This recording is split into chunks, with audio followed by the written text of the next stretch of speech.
dirigente de seus países. Nós precisamos tomar o nosso destino com as nossas mãos. Verdade. João, você foi taxista, né? Depois, ou ao mesmo tempo, foi trabalhar no Polo, né? Polo Petroquímico da Bahia. Como é que foi? Conta um pouquinho dessa experiência de taxista, porque como é que você foi parar no táxi, por exemplo? Na realidade, eu comecei a trabalhar com 15 anos no supermercado Paz Mendonça do Chame Chame. Não vou dizer a época para ninguém se assustar, mas foi em 72. Portanto, né, já tem os seus 50 anos aí. É verdade. Meu pai me chamou, negão, você tem que se autossustentar. Mas meu pai, eu quero estudar, sou muito inteligente. Não, você tem que trabalhar. E passei no Paz Mendonça para ser empacotador de mercadoria. Como o bairro era nobre, você empacotava a mercadoria, pedia para as damas para levar o carro embaixo e ganhava um bom dinheiro para levar o carro embaixo. Uhum. Então, meu primeiro trabalho foi em Paz Mendonça, empacotando mercadoria. Logo depois, eu fui para o comércio, para o escritório do Paz Mendonça, porque descobriram que eu estava no Senac, tinha uma articulação e tudo, mas eu achava aquilo péssimo, era um serviço que não tinha nenhuma inteligência. Uhum. A única coisa era separar o lixo da alimentação, as coisas de limpeza da alimentação.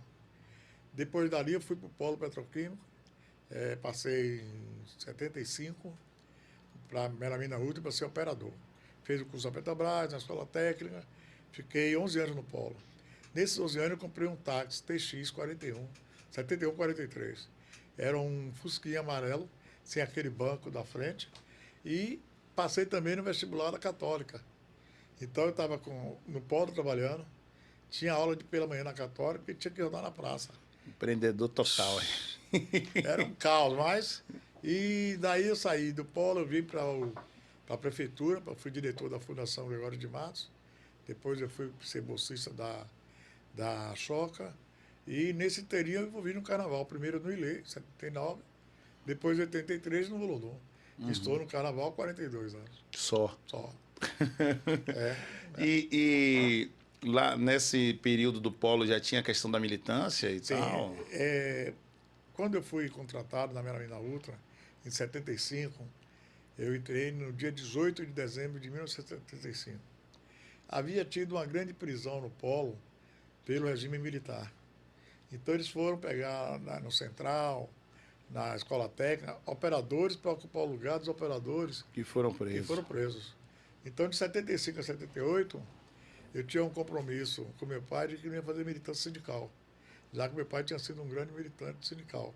Uhum. E ele dizia, não faça isso, você tem que ser advogado, tem que ser ministro da Justiça.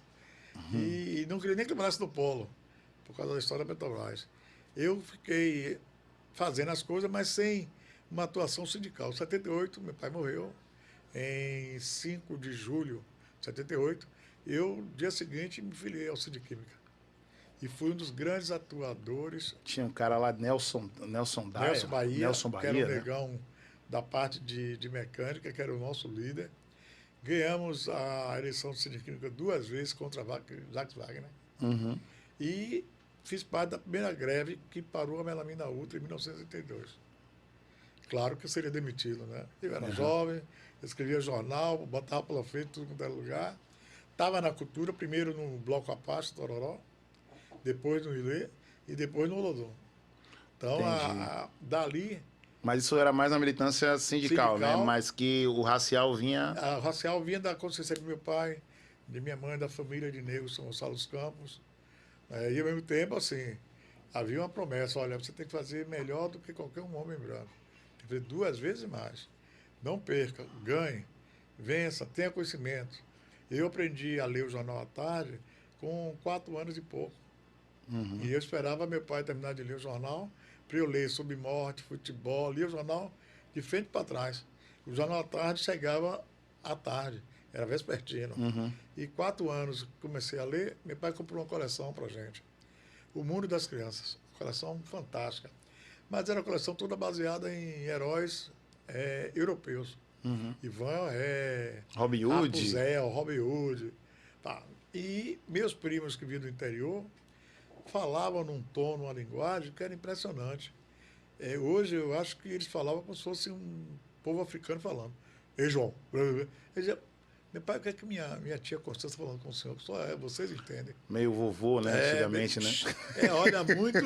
Nós tínhamos um primo chamado Cisino, que ninguém entendia nada do que ele falava. Como é que o senhor entende? Mas ele está falando, mas o que é que ele está falando? Então, tinha uma construção de questão racial muito grande. Havia um primo chamado Titilo, que ele era um dos fundadores do Gandhi. E ele se arrumava lá na Rua do Bispo. E o Gandhi, para minha mãe, era uma coisa maravilhosa, porque era o afoxé e tudo. Havia promessa de, com 7 anos, eu sair no elefante do Gandhi. E eu jogava bola, machuquei o pé, não pude ir. Mas fiquei sempre simpático ao Gandhi. Um outro primo me levou para o Apache. Então, Mas nessa época aí você não estava envolvido ainda com o bloco diretamente, né? Você era um espectador. Social, espectador, né? O carnaval para mim era um transe, era uma maravilha. Pô, aí vem a batida, a percussão, aí vem o sopro, vai levando, filhos do morro, filhos do mar. E a casa dos meus pais era no Terreiro de Jesus, na Rua do Bispo, na esquina. Então número pegava 44. tudo, né, cara? Então, quando eu estava brincando com o carro, que aparecia um bloco, eu largava o carro e ia atrás do bloco. Pega o menino, pega o menino. Então, o som do carnaval, a beleza plástica do Vai Levando, Filhos do Morro, Filhos do Mar, me atraía pra caramba. Ao mesmo tempo que o candomblé de minha mãe, na Boca do Rio, ela era filha de santo e de uma senhora chamada Dona Ana. Por exemplo, ela fazia presentes para Iemanjá, andava a Boca do Rio inteiro e ia botar na Praia dos Artistas presentes. Aquilo ali me estimulou a fazer um carnaval. Da Atlântida, da Bahia, o mar é o caminho. É um carnaval que tem música sobre Iemanjá, lindíssimas do Lulu. Porque eu via aquelas mulheres se vestirem maravilhosamente. Aquela música O Velho Pescador, Segue Seu Rumo, é desse tema, inspiração. né? Foram várias Que música maravilhosa. Que assim, juntou um pouco com o pescador que tinha da Boca do Rio, a colônia, com eu vendo lá, menino, assim, pô, que maravilha, como essas mulheres cantam, dançam, que presente é esse para as águas, a mãe das águas. Então, isso ajudou a minha vivência na Boca do Rio, na Praça da Sé, no Parque São Bartolomeu. Aí você misturou tudo isso e... Foi um liquidificador. Cada enredo de carnaval do Olodum, eu fui liquidificando a experiência espiritual, a trama. Fui, assim, além da espiritualidade, tinha um sentido. Por exemplo, o Egito dos Faraós. Qual era o sentido do Egito dos Faraós? Era trazer para a Bahia a primeira civilização da humanidade. O Estado Nacional, a economia nacional do Egito, as 30 dinastias, os personagens que a escola nos negou de conhecer. Era isso que eu queria perguntar a você, João. Como foi que surgiu essa paixão sua pelo Egito, assim, faraós e... Os meninos do Marcel Pelourinho, do centro da cidade, tinha muita disputa por ver quem era melhor. E a nossa fonte de referência eram os filmes do Pax, do Aliança, do Liceu, do Excelsior, filmes bíblicos. Então, uma grande parte queria ser Davi, porque venceu Golias. Uma outra parte queria ser Sansão. Eu era um desses que queria ser Sansão. Que era forte. E um amigo, José Jarbas, ele dizia sempre, eu sou José do Egito, Paulo, José do Egito. E José do Egito nos parecia mais poderoso de todos, porque teve a mulher de Potifar. Foi preso, foi vendido pelos irmãos. É uma história fantástica, né? Aí dizia, pô, esse cara é José do Egito. Virou governador do Egito, ou né? Um vizir. Aí dizia, rapaz, e você o quê? Sansão se ferrou. Não, eu vou estudar sobre o Egito. Quando eu fui para o convento de São Francisco ser coroinha, minha mãe teve uma estratégia de me tirar das ruas. Então me botou para ser escoteiro, no SESC, na patrulha Albatroz, escoteiro do mar. Me botou para ser coroinha no convento de São Francisco. Banca, ela ocupava meu tempo com tudo que podia. Para não correr para lugar nenhum. Senão eu teria sido líder de facção. Do Nossa. ponto de vista da coisa. Então, no convento, os meninos jogavam bola, tocavam-se guitarra, violão, basquete, tudo. E tinha uma biblioteca fantástica, maravilhosa, uma das melhores bibliotecas de Salvador é do Convento de São Francisco. Com coisas em alemão, cultura africana, religiosidade e tudo. Quando eu descobri a biblioteca, eu abandonei o futebol, a guitarra, o ping-pong, que eu ainda gosto de jogar hoje. E eu rezava a missa que tinha que rezar e me trancava na biblioteca. A gente adora ping-pong, lá a gente joga muito. Eu adoro jogar ping-pong. Aí eu pegava na biblioteca e comecei a ler sobre um tal de African Corpus. O African Corpus foi a teoria do marechal de campo von Rommel, da Alemanha, para ocupar o norte da África e ganhar dos ingleses. Ele reuniu quase 36 antropólogos em 1926 e levou para o deserto do Saara, e levando bastante óleo para as várias cidades e enterrou esses óleos. E quando começou a guerra, ele sempre surgia do nada para atacar os ingleses. Os ingleses ganhamos dele, ganhou uma guerra aqui, uma vitória aqui. Daqui a pouco ele vinha com seus batalhões e atacava de novo. Então eu fiquei assim, quem é esse cara? Aí ele tinha um amplo conhecimento sobre o Egito, sobre a Etiópia, sobre a África. Aí eu comecei a ler tudo. Era um convento de padres alemães. Então havia muita coisa em alemão, havia muita coisa em inglês e havia muita coisa em português. Segunda Guerra Mundial, as batalhas, os lugares, a participação dos africanos e principalmente a religiosidade africana. O Vaticano, no Museu do Vaticano, ele começa falando das religiões sobre o Egito Antigo. Então os padres todos sabem que a fé, que a religião, se moveu do Egito para o mundo. E não ao contrário. Por isso o povo hebreu que viveu 400 anos lá, tem tanta coisa. Eu fui assimilando isso. Quando eu vim para o Apache, não tinha como aplicar isso.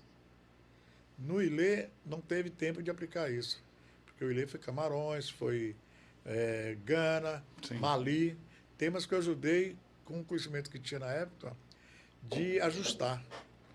O grande centro de pesquisa era o CEAL, que era no Garcia, Sim. com as duas Iêdas e Climério. Mas tinha um confronto.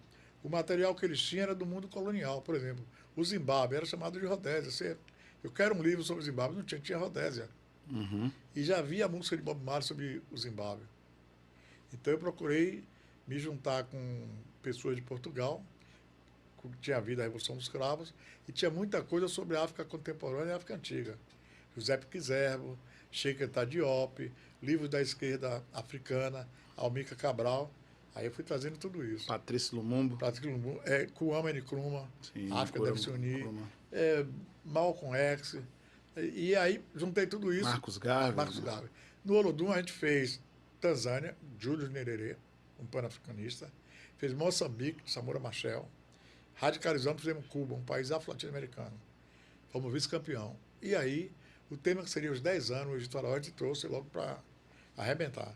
Porque sabia que ia ser uma polêmica, sabia que ia trazer novidade, sabia que ia abandonar um pouco a pobreza estética dos blocos afros. Porque com o Egito tinha que ser ouro e prata. Tinha que ser amarelo, azul. Tinha que ter o sarcófago de Tutankhamon. Que a gente nem imaginava que poderia desfilar com algo assim. Passamos a fazer os ensaios em março de 86. Em agosto, 4 músicas sobre o Egito já estavam estouradas. Luciano Gomes, Ademário, Adailton e Walter,